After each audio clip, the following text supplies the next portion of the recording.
SDV ಹೈಸ್ಕೂಲ್ನಲ್ಲಿ ಸುಮಾರು ಈಗ ಒಂದು ವಾರದಿಂದ ಅಷ್ಟಾವರಣವನ್ನು ಹೇಳಿಸುವಂಥ ಒಂದು ವ್ಯವಸ್ಥೆಯನ್ನು ಮಾಡ್ತು. ಅದರಲ್ಲಿ 90 ಹುಡುಗರು ಇಂಟ್ರೆಸ್ಟಲ್ಲೇ ಅವರು ಬಂದರು. ಪ್ರತಿಯೊಂದು ಧರ್ಮದಲ್ಲಿಯೂ ಸಹಿತ ಸಂಸ್ಕಾರ ಕೊಡ್ತಕ್ಕಂಥ ವ್ಯವಸ್ಥೆಗಳಿದಾವೆ. ಸಿಖ್ ಧರ್ಮಕ್ಕೆ ಹೋಗ್ರಿ, ಜೈನ ಧರ್ಮಕ್ಕೆ ಹೋಗ್ರಿ, ಬೌದ್ಧ ಧರ್ಮಕ್ಕೆ ಹೋಗ್ರಿ, ಮುಸ್ಲಿಂ ಧರ್ಮಕ್ಕೆ ಹೋಗ್ರಿ, ಎಷ್ಟು ಧರ್ಮಗಳದಾವೆ, ಎಷ್ಟು ಪಂಥಗಳದಾವೆ.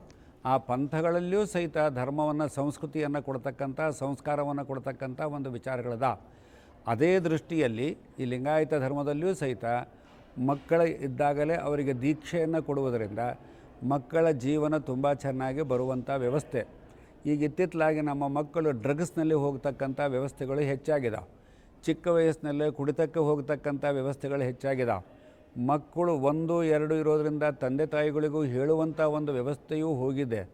ಈ ಎಲ್ಲ ವ್ಯವಸ್ಥೆಯನ್ನು ತಲೆಯಲ್ಲಿಟ್ಟುಕೊಂಡು ಒಬ್ಬ ಸ್ವಾಮಿಗಳನ್ನು ಕರೆಸಿ, ಬಸವಲಿಂಗ ಸ್ವಾಮಿಗಳನ್ನು ಕರೆಸಿ ಅವರಿಗೆ ವ್ಯವಸ್ಥಿತವಾಗಿ ಅಷ್ಟಾವರಣ, ಗುರು ಅಂದ್ರೇನು, ಲಿಂಗ ಅಂದ್ರೇನು, ಜಂಗಮ ಅಂದ್ರೇನು, ಪಾದೋದಕ ಅಂದ್ರೇನು, ಪ್ರಸಾದ ಅಂದ್ರೇನು, ಇದರಿಂದ ಮನುಷ್ಯನಿಗೆ ಸಂಸ್ಕಾರ ಹೇಗೆ ಉಳಿಯುತ್ತೆ, ಆಯಾಯ ಧರ್ಮದಲ್ಲಿ ಸಂಸ್ಕಾರ ಉಳಿದಾಗ ಮಾತ್ರ ಮನುಷ್ಯ ಒಳ್ಳೆಯವನಾಗಿ ಬದುಕ್ತಕ್ಕಂಥ ವ್ಯವಸ್ಥೆ ಬರ್ತದೆ ಅಂತೆಲ್ಲವನ್ನು ತಿಳಿಸಿ ಹೇಳಿದ ಮೇಲೆ ಸುಮಾರು 90-98 ಹುಡುಗರು ದೀಕ್ಷೆಯನ್ನು ತೆಗೆದುಕೊಳ್ಳುವಂಥ ವ್ಯವಸ್ಥೆಯನ್ನು ಮಾಡಿದ.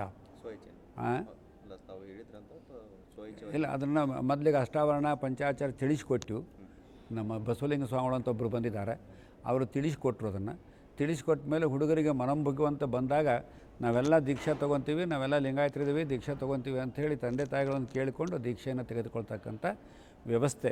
ಇದು ಎರಡನ್ನೂ ಕೆಲಸ ಮಾಡ್ತದೆ. ಮನಸ್ಸಿನ ಕಾನ್ಸಂಟ್ರೇಷನ್ನೂ ಬರ್ತದೆ, ಅದರ ಜೊತೆಗೆ ಹುಡುಗರಿಗೆ ಬುದ್ಧಿಯ ವಿಕಾಸಕ್ಕೂ ದಾರಿಯಾಗ್ತದೆ. ಅದರ ಜೊತೆಗೆ ಮುಂದೆ ದೇಶದ ಒಳ್ಳೆಯ ಯುವಕರಾಗಿ ಬರ್ತಕ್ಕಂಥ ಒಂದು ವ್ಯವಸ್ಥೆ. ಆ 3 ದೃಷ್ಟಿಯನ್ನು ಇಟ್ಟುಕೊಂಡು ಆ ಮಕ್ಕಳಿಗೆ ಕೊಡ್ತಕ್ಕಂಥ ಒಂದು ವ್ಯವಸ್ಥೆಯನ್ನು ನಿನ್ನೆ ಮಾಡಿ ಇವತ್ತು ಮಾಡಿದೆ ಅಂತ ಹೇಳ್ತಕ್ಕಂಥ ಒಂದು ವಿಡಿಯೋ ಇದೆ. ಒಳ್ಳೆ